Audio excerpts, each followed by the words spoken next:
Online বইঘর, Islamic বই, খাঁটি মধু, কালোজিরা ও জাইতুন তেল, আতর, কলম, টুথব্রাশ ও মাজন সহ বিভিন্ন হালাল সামগ্রী সারা দেশে হোম ডেলিভারি করা হয়।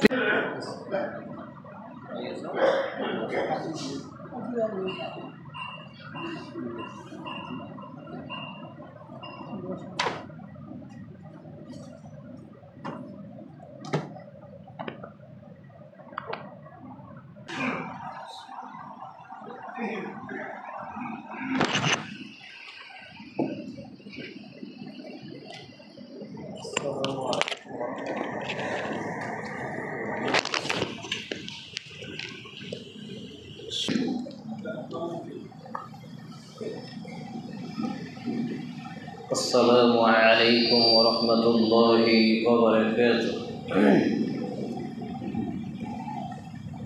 إن الحمد لله إن الحمد لله نحمده ونستعينه ونستغفره ونعوذ بالله من شرور أنفسنا ومن سيئات أعمالنا. من يهده الله فلا مضل له ومن يضلل فلا هادي له. ونشهد أن لا إله إلا الله وحده لا شريك له. ونشهد أن محمدا عبده ورسوله. أما بعد فإن خير الحديث كتاب الله وخير الحديث حديث محمد صلى الله تعالى عليه وسلم. وشر الأمور محدثاتها وكل محدثات بدعة وكل بدعة ضلالة وكل ضلالة في النار.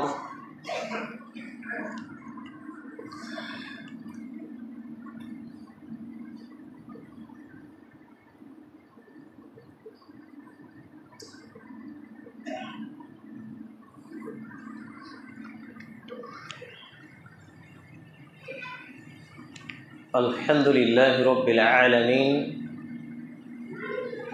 والصلاة والسلام على رسوله الكريم وعلى آله وصحبه أجمعين. أما بعد،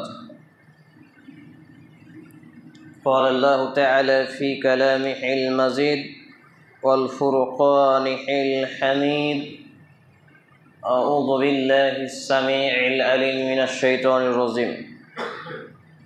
يا أيها الذين آمنوا اتقوا الله حق تقاته ولا تموتن إلا وأنتم مسلمون. الآية. عن أنس رضي الله تعالى عنه قال: قال النبي صلى الله عليه وسلم: لا يؤمن أحدكم حتى أكون أحب إليه من والده وولده والناس أجمعين. رواه البخاري بسند صحيح. رب اشرح لي صدري ويسر لي أمري واحلل عقدة من لساني يفقهوا قولي. رب أسر ولا تؤشر وتمم بالخير. رب زدني علما رب زدني علما رب زدني علما. যাবতীয় প্রশংসা, গুণগান, হামদ, সানা, গুণকীর্তন একমাত্র আল্লাহ সুবহানাহু ওয়া তাআলার জন্য, যিনি এক ও একক, ওয়াহদাহু লা শারীক, খালিক এবং মালিক। যে আল্লাহ রাব্বুল ইজ্জাতের প্রশংসার ধারা শেষ করা অসম্ভব,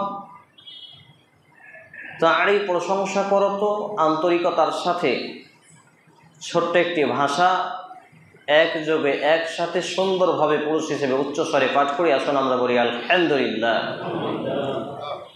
অতঃপর অসংখ্য দরুদ ও সালাম শান্তির ধারা বিবর্ষিত হোক আখির নবী রাহমাতুল লিল আলামিন মা আমিনাল মুরদুলাল মুহাত্তা মুহাম্মদ মহাপুরুষ মুহাম্মদুর রাসূলুল্লাহ সাল্লাল্লাহু আলাইহি ওয়াসাল্লামের প্রতি আমরা বলি আল্লাহুম্মা সাল্লি আলাইহি আল্লাহুম্মা বারিক আলাইহি সাল্লাল্লাহু তাআলা আলাইহি ওয়াসাল্লাম। আনা তালিবুল ইলম, আমি একজন ইসলামের ছাত্র হিসেবে আজকের জুমার খুতবার মওজু আলোচনার বিষয় হলো মুসলিম হওয়ার পরেও যেই সব পাপগুলোকে আমরা পাপ মনে করি না, তার কয়েকটি বিষয় নিয়ে আমরা আলোচনা করব ইনশাআল্লাহুল আজিজ। ওমা তৌফিক ইল্লা বিল্লাহ আলাইহি তাওয়াক্কালতু ওয়া ইলাইহি উনীব। প্রথম খুতবা পাঠে যে আয়াতটি পড়তে হয় সেটি পড়ার পরে সেটি আবার দ্বিতীয় খুতবার পরে আপনাদের সামনে একটি আয়াত, সেই আয়াত থেকে পাঠ করেছি। অর্থাৎ সূরা আল ইমরান 3 নম্বর সূরা ৪৪তম পারা, পৃষ্ঠা নম্বর ৬৩, আয়াত নম্বর ১০২। আল্লাহ রাব্বুল আলামিন এত চমৎকার আয়াতের ব্যাখ্যা দিয়েছেন এখানে। তার আগে আপনাদের সঙ্গে আবারও বলার প্রয়োজন পড়ছে, যেটা প্রত্যেক জুমাতেই বলতে হচ্ছে, যারা হাঁটু গেড়ে বসে আছেন হাঁটু ছেড়ে দেন। যারা হাঁটু গেড়ে বসে আছেন তারা হাঁটু ছেড়ে দিন, যারা হেলান দিয়ে বসে আছেন তারা হেলান ছেড়ে দেন। আল্লাহ সুবহানাহু ওয়া তাআলা বললেন, ইয়া আইয়ুহাল্লাযীনা আমানুত্তাকুল্লাহ হাক্কা তুকাতিহি ওয়া লা তামুতুন্না ইল্লা ওয়া আনতুম মুসলিমুন। কত চমৎকার আয়াত দেখুন। আল্লাহ সুবহানাহু ওয়া তাআলা এখানে বলছেন, ইয়া আইয়ুহাল্লাযীনা আমানু, হে ঈমানওয়ালারা। ঈমানওয়ালা আমি, আপনি, আমার আপনার ছেলে মেয়ে পরিবার, এদেরকে বলা যেতে পারে। কারণ আমরা দাবি করি মুসলমান, সপ্তাহে মসজিদে একদিন হলেও আসার চেষ্টা করি, রমজান মাসে 1 মাস তারাবি এটা সেটা করে ঈদের মাঠে যাই, তাহলে আমরা মোটামুটিভাবে ঈমানওয়ালা এটা বোঝা যায় যে ঈমান একান্ত হলেও আছে। তা আমাদেরকে ডাক দিয়ে আল্লাহ সুবহানাহু ওয়া তাআলা বলছেন যে আমানুত্তাকুল্লাহ, তোমাদেরকে আল্লাহর প্রতি ভয় করা উচিত। হাক্কা তুকাতিহি ওয়া লা তামুতুন্না ইল্লা ওয়া আনতুম মুসলিমুন। আর সে ভয়টা যেন হয় সত্য সত্যই, মিছেমিছি ভয় নয়, অভিনয় করা ভয় নয়, হাকিকাত, একেবারে অরিজিনাল খাঁটি ভয়। অন্তত পক্ষে এই ভয় নিয়ে ওয়ালা তামুতুন্না ইল্লা ওয়া আনতুম মুসলিমুন, এবং মুসলমান না হয়ে মৃত্যুবরণ করো না। সুবহানাল্লাহ। তাহলে সূরা আল ইমরান 3 নম্বর সূরা ৭৪তম পারা ৬৩ নম্বর পৃষ্ঠা আয়াত নম্বর ১০২ আল্লাহ রাব্বুল আলামিন আমাকে এবং আপনাকে এই মেসেজটি দিয়েছেন যে আমাদেরকে ঈমান আনার পরে প্রকৃত অর্থেই আল্লাহ সুবহানাহু ওয়া তাআলাকে, আল্লাহ রাব্বুল আলামিনকে, বিশ্বজাহানের সৃষ্টিকর্তা, খালিক, মালিক, ওয়াহদাহু লা শারীক, যার কোনো অংশীদারিত্ব নেই, সেই আল্লাহ সুবহানাহু ওয়া তাআলাকে যথাযথ প্রকৃত অর্থে অরিজিনালেই খাঁটিভাবে ভয় করা উচিত। এবং অন্তত পক্ষে কিছু না হতে পারলেও, মুমিন না হতে পারলেও, মুসলমান না হয়ে মৃত্যুবরণ যাতে না করি, এটা আল্লাহ তাআলা বললেন। আমরা তো বলবো যে আমরা তো মুসলমান নাকি? আসলে এইরকম মিশে মিশে মুসলমান হতে বলেননি। আল্লাহ রাব্বুল আলামিন অন্তত পক্ষে খাঁটি মুসলমান হতে বলেছেন। এই ভাই, পেছন থেকে একবার দেখলাম 4-5টা লোকের নামাজ পড়ছে, আগাদিক দিয়ে চলে গেলে আবার চলে এলে, কি ব্যাপার? হ্যাঁ, তো ওইভাবে তো যাওয়া যাবে না, সামনে দিয়ে যাওয়া যাবে?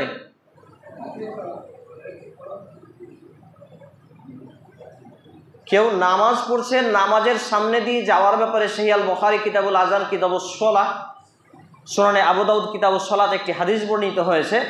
নবী মুহাম্মদুর রাসূলুল্লাহ সাল্লাল্লাহু আলাইহি সাল্লাম তিনি বলছেন যে একজন ব্যক্তি নামাজ পড়ছে, সালাত আদায় করছে, আর তার সামনে দিয়ে হেঁটে যাওয়া বা চলে যাওয়া কতটা অপরাধ কেউ যদি জানতো, সে 40 পর্যন্ত অপেক্ষা করত।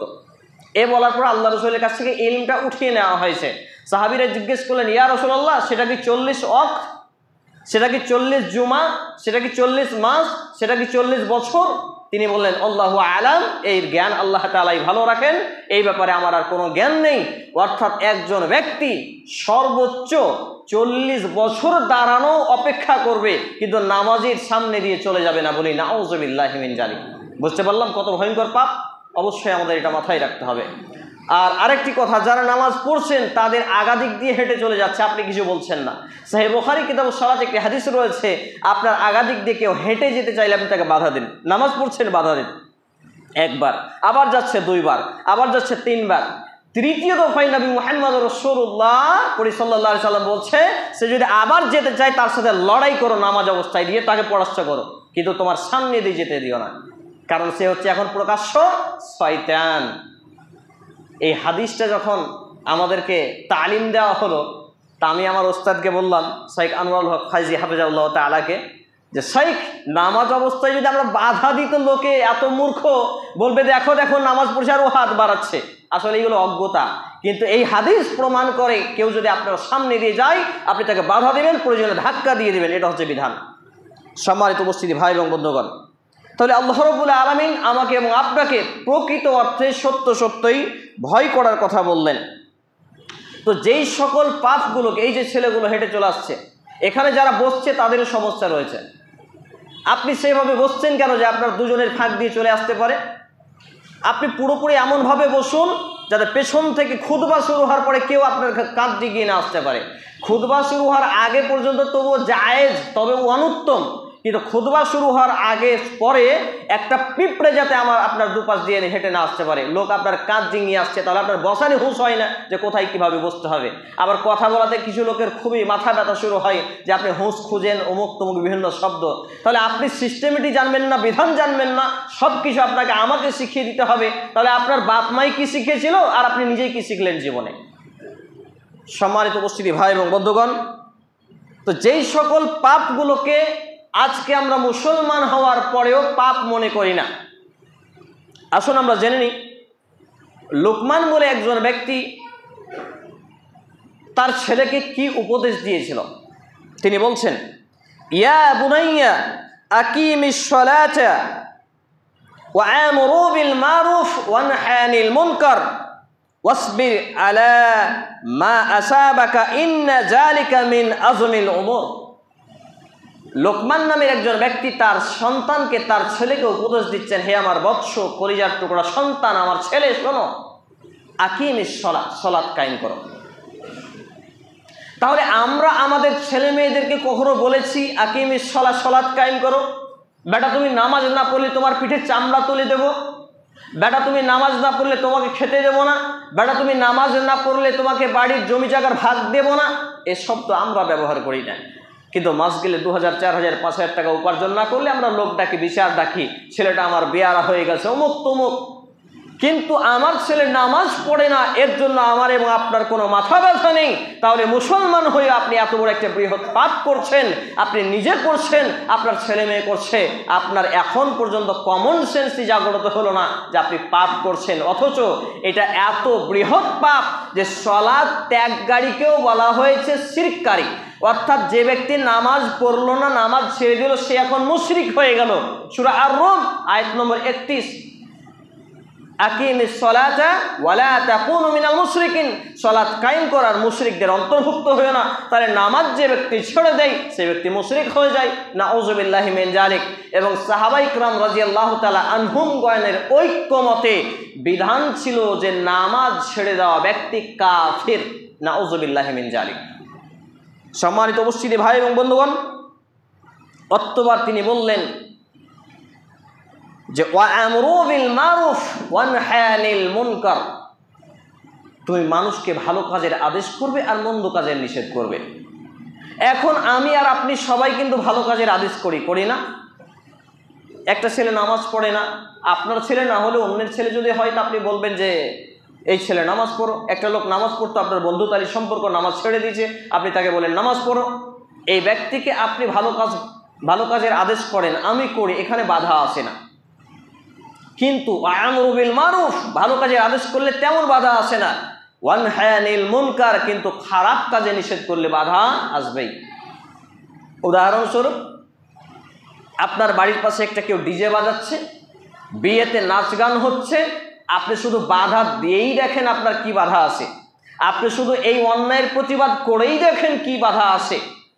গত শুক্রবারে বেগুনবাড়ি বহরমপুর থেকে প্রায় 55-60 কিলোমিটার ভিতরে যখন খুতবায় যাচ্ছি, বেলডাঙ্গা যেতে গিয়ে একটা লোক বাসের মধ্যেই সিগারেট জ্বালিয়েছে। আমি সামনের সিটের দিকে বসা আছি, গন্ধতে থাকতে পারছি না। তো বাসে তাকাতে তাকাতে দেখছি একজন ভদ্রলোক টানছে।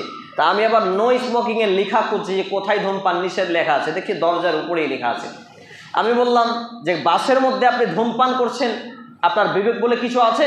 আমাকে বলছে আপনি সামনের দিকে বসে আছেন, আপনার সমস্যা কি? তা আমি বললাম আপনাকে ধূমপান করতেই হয় তাহলে আপনার ধোঁয়া পর্যন্ত গিলে খেতে হবে, নইলে আপনার খবর আছে। এ কথা বলতেই দুজন অমুসলিম মহিলা, একজন মাস্টার ব্যক্তি ছিলেন আর একজন শিক্ষিত ভদ্রলোক, সবাই আমার পক্ষ নিয়ে বলছেন যে আপনার লজ্জা করা উচিত, বাসের মধ্যে আপনি ধূমপান করছেন, আবার আপনাকে নিষেধ করাতে আপনি 12 রকম বকছেন। তো বেশিরভাগ ক্ষেত্রেই যারা অন্যায়কারী তারা আশ্রয় পেয়ে যায়, এটা ব্যতিক্রম ঘটেছে।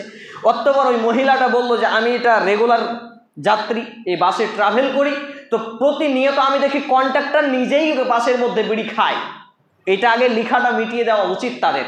তারপর আমি 2-4টা কথা বললাম, উপদেশ দিলাম, মেনে নিল, তারা বিড়ি সিগারেটটা ফেলে দিল। কিন্তু ঘটনা হলো আপনার সামনে যদি গান বাজে, কেউ বিড়ি খায়, এই যে রেলগেট পড়লো, এখন তো রেলগেটের আপনার সমস্যা হয় না, তাহলে এত সমস্যা জঞ্জট যে রেলগেটে গান বাজে না আর বিড়ি রাস্তাখানা, শুধু গেট পড়লেই হলো এই চ্যাংড়া শূন্য মারতে। তাহলে আপনি যখন এই কাজে বাধা দিবেন তখন কেউ আপনাকে চোখ রাঙিয়ে দেখবে, কেউ আপনাকে গালি দেবে, কেউ আপনাকে হুমকি দেবে, এটাই হচ্ছে কথা। তাই লোকমান তার সন্তানকে উপদেশ দিতে গিয়ে কথা বললেন, ওয়াসবির আলা মা আসাবাকা ইন্না জালিকা মিন আজমিল উমর, শুনে রাখো যখন তুমি ভালো কাজের আদেশ করবে আর মন্দ কাজের নিষেধ করবে তখন তোমার উপরে বিপদ আপদ আসতে পারে, বালা মুসিবত আসতে পারে, মানুষ তোমাকে হুমকি ধুমকি দিতে পারে, এমনকি মারতেও পারে। এই যে আমি আপনাদের এখানে খুতবা দিই, 2-4 মিনিট যখন টাইম ওভার হয়ে যায় আমাকে না পেয়ে ইমাম সাহেবকে নিয়ে ঘাঁটাঘাঁটি করেন। তো এই যে ঘাঁটাঘাঁটি করা, এইটা হচ্ছে আপনার অন্যায়ের প্রতিবাদ করার ফল। আপনাকে যখন হক কথা বলবো তখন আপনার জ্বালা পোড়া হবে, এটা স্বাভাবিক ব্যাপার। তখন আল্লাহ রাব্বুল আলামিন তার কথাকে নকল করে বলছেন, এই বিপদ আপদ যখন আসবে, লোকে কটূক্তি বলবে, 12 রকম 13 রকম কথা শোনাবে, তখন আসবির, তুমি সবর করো, তুমি ধৈর্য ধারণ করো। সুবহানাল্লাহ। শেষ অংশে গিয়ে আল্লাহ রাব্বুল আলামিন কি জানালেন, যে নিশ্চয়ই এটা হবে সাহসিকতার কাজ। তাহলে যারা অন্যায় দেখে অন্যায়ের প্রতিবাদ করে না, এরা মূলত হাতে চুরি পড়ার মতো, এদের সাহস নেই, এরা নির্বোধ এবং এরা ভীতু সন্ত্রস্ত লোক। এরা অন্যায়ের প্রতিবাদ করতে পারে না, বেনামাজিকে নামাজের আদেশ দিতে পারে না, দাড়ি কাটছাট করে তাকে দাড়ি রাখার আদেশ করে না, গান বাজনা শুনে তাকে গান বাজনা থেকে নিষেধ করতে পারে না, টাকনুর নিচে পোশাক পরিধান করে তাকে বলতে পারে না টাকনুর উপরে পোশাক পরিধান করার কারণে এটা ফরজে আইন।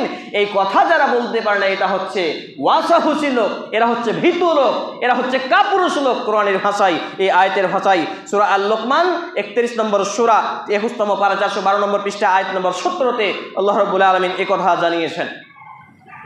সম্মানিত উপস্থিতি ভাই এবং বন্ধুগণ, এরপরে আমরা যদি দেখি আল্লাহ রাব্বুল আলামিন আমাকে এবং আপনাকে বিশেষ করে কিছু কাজ কর্ম সম্পর্কে, কিছু কাজ এবং কর্ম সম্পর্কে দূরে থাকার আহ্বান জানিয়েছেন। এটাও সূরা আল-লুকমান 31 নম্বর সূরা 21তম পারা 411 নম্বর পৃষ্ঠা আয়াত নম্বর 6 জানিয়েছেন, যেখানে আল্লাহ সুবহানাহু ওয়া তাআলা জানিয়েছেন লাহু আল হাদিস, ওয়াসার কার্যক্রম বা কথাবার্তা।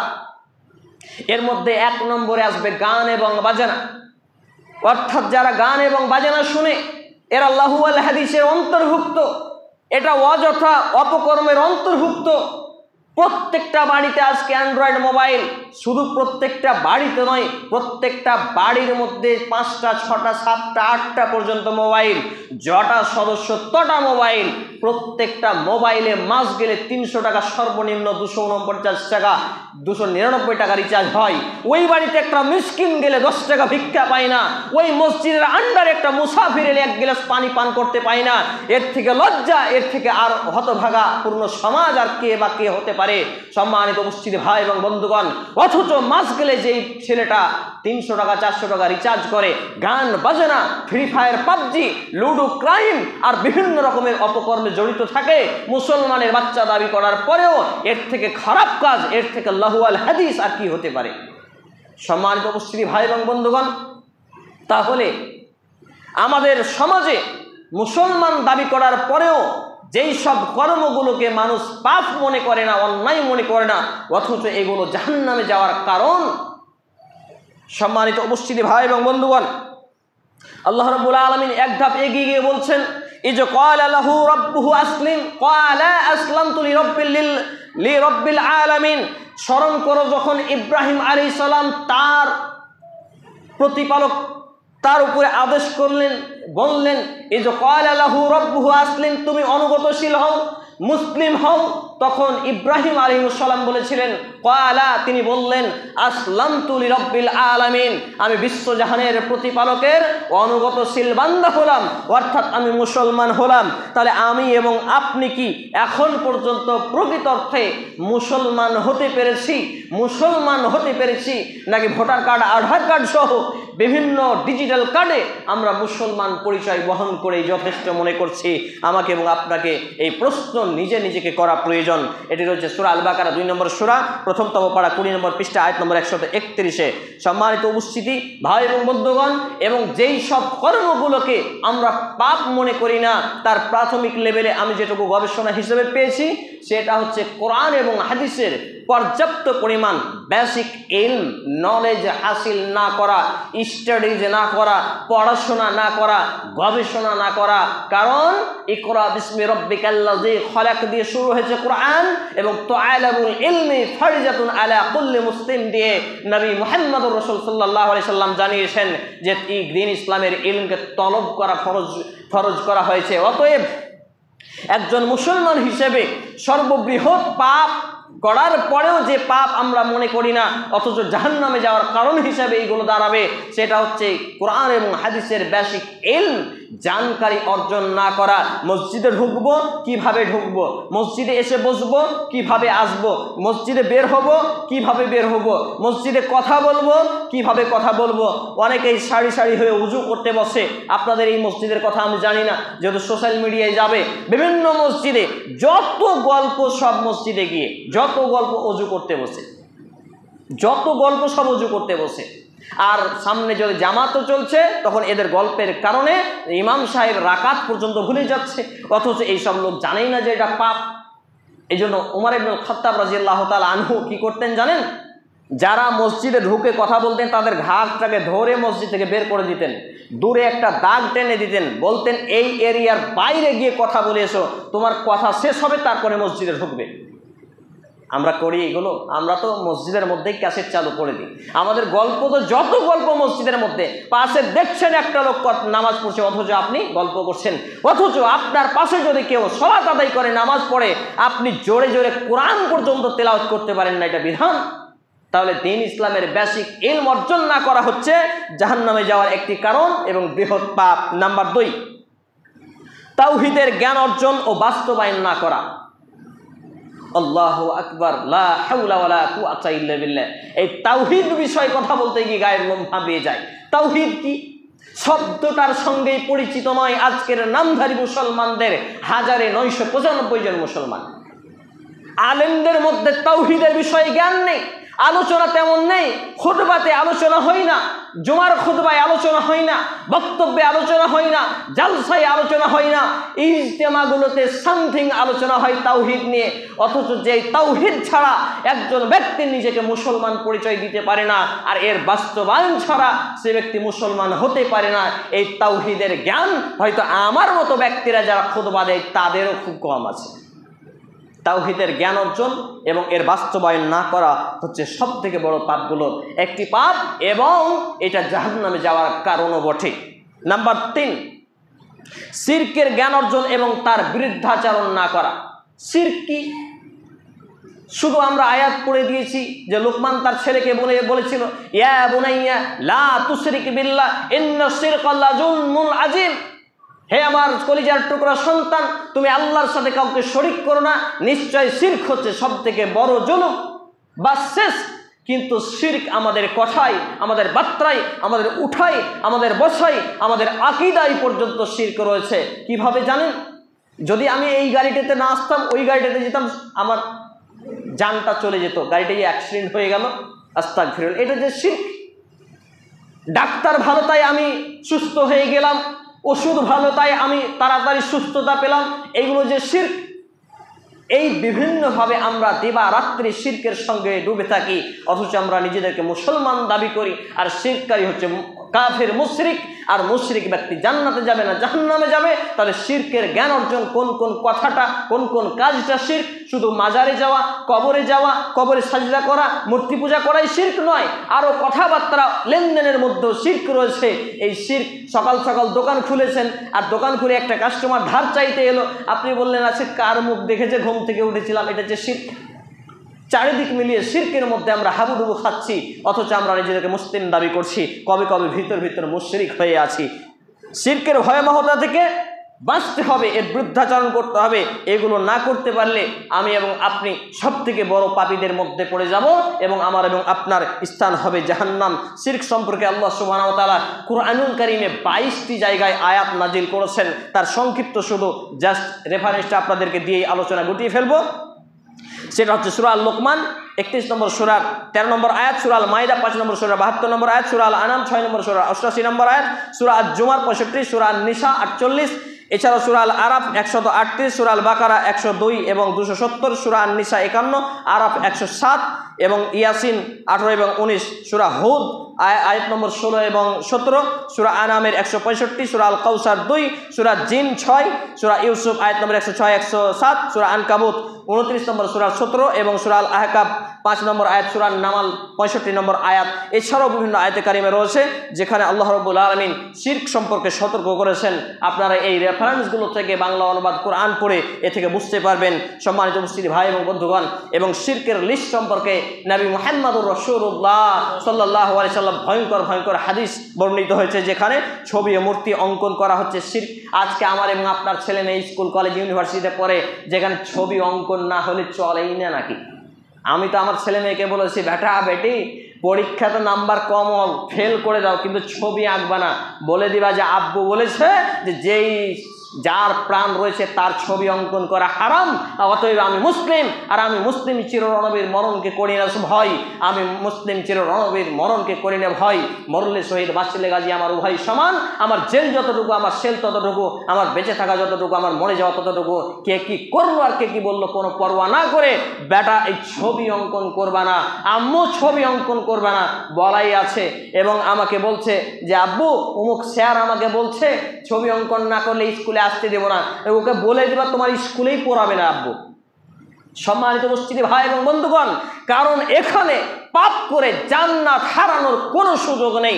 আমি যদি প্রকৃত অর্থে জান্নাত পেতে চাই, সহিহ আল বুখারী হাদিস নাম্বার 880 এতে বর্ণিত হয়েছে, এবং মিশকাত হাদিস নাম্বার 4497, 4489 এবং 4499 এবং 1696 সহ বিভিন্ন হাদিস গ্রন্থে হাদিসটি বর্ণিত হয়েছে।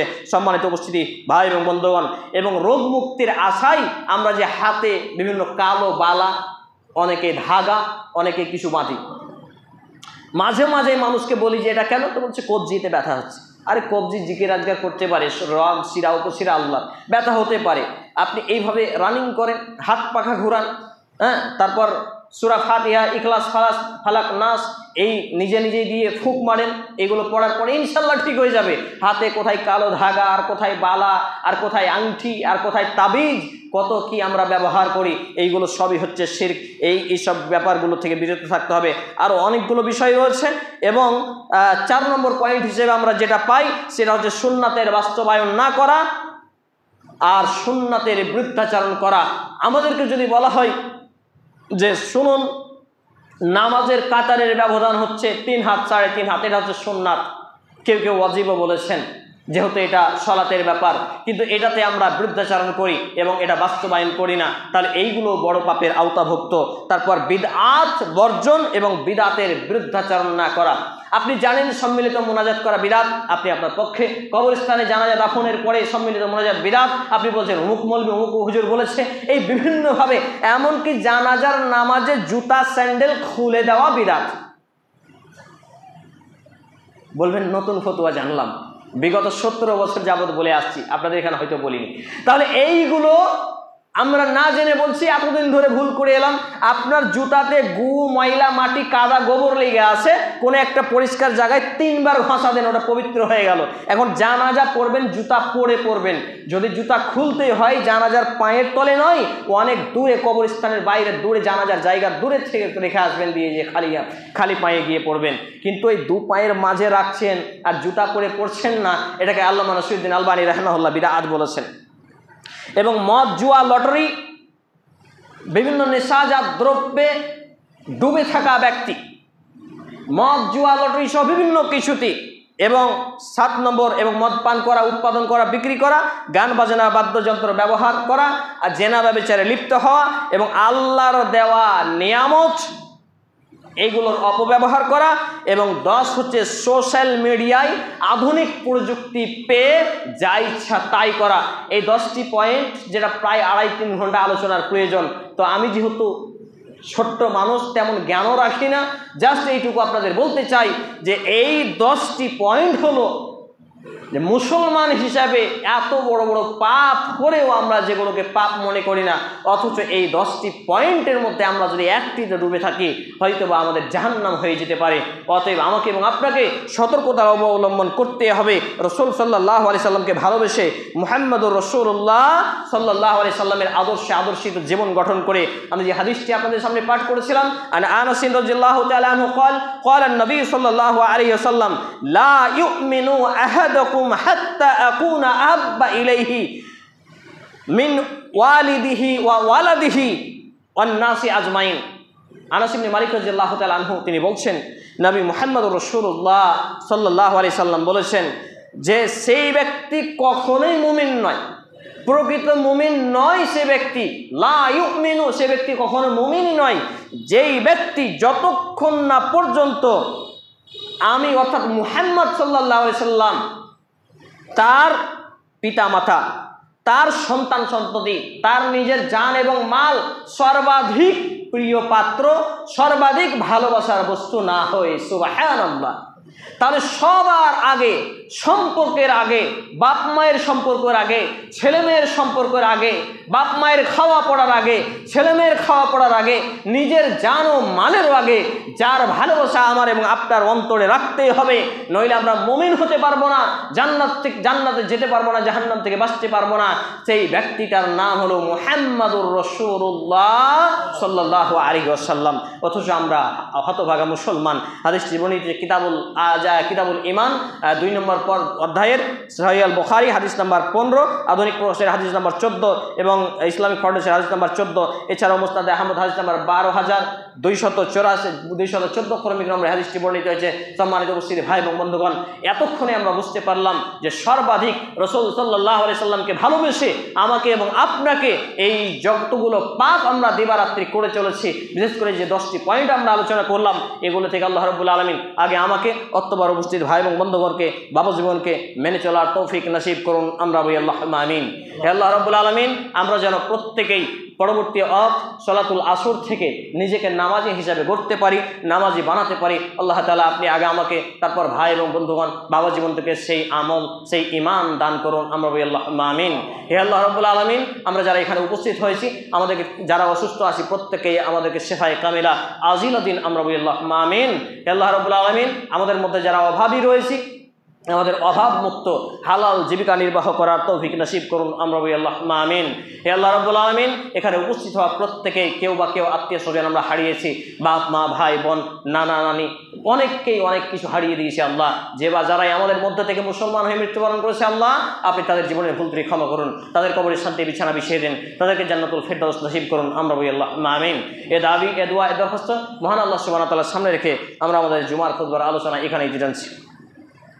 اللهم صل على محمد وعلى آل محمد كما صليت على إبراهيم وعلى آل إبراهيم إنك حميد مجيد. اللهم بارك على محمد وعلى آل محمد كما باركت على إبراهيم وعلى آل إبراهيم إنك حميد مجيد. سبحان ربك رب العزة عما يصفون وسلام على المرسلين وآخر دعوانا الحمد لله رب العالمين. والسلام عليكم ورحمة الله.